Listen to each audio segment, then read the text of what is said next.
वचन दे के कहता हूं, मेरा वचन अटल है। सूर्य पूरब की जगह पश्चिम से निकल सकता है।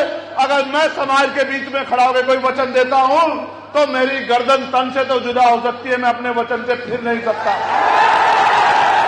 मैं आपको वचन देके कहता हूं, जातिवार जनगणना कराइए, आंकड़े जारी कराइए।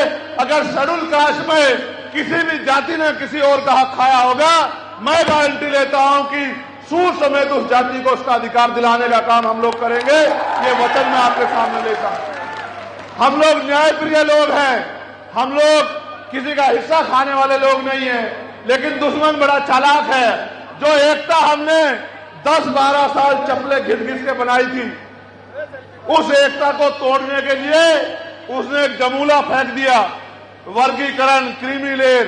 मैं आपको विश्वास से कहता हूं, हम अपने भाइयों के हिस्से का कभी विरोध नहीं कर सकते।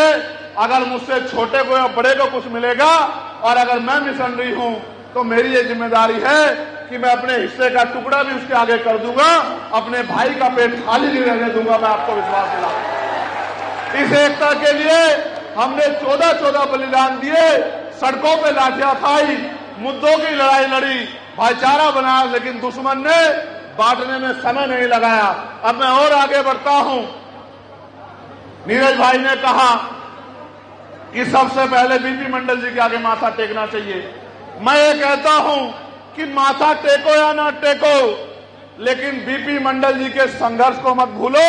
और ये भी याद करो, बीपी मंडल जी को याद क्यों करना है।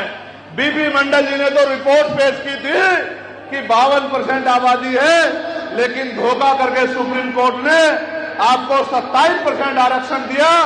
आज की मांग तो ये है, मैंने पार्लियामेंट में भी उठाई कि अब समय आ गया है कि निजी क्षेत्रों में भी SC, ST, OBC के लिए आरक्षण की व्यवस्था होनी चाहिए। बताओ, होनी चाहिए नहीं होनी चाहिए? क्यों होनी चाहिए?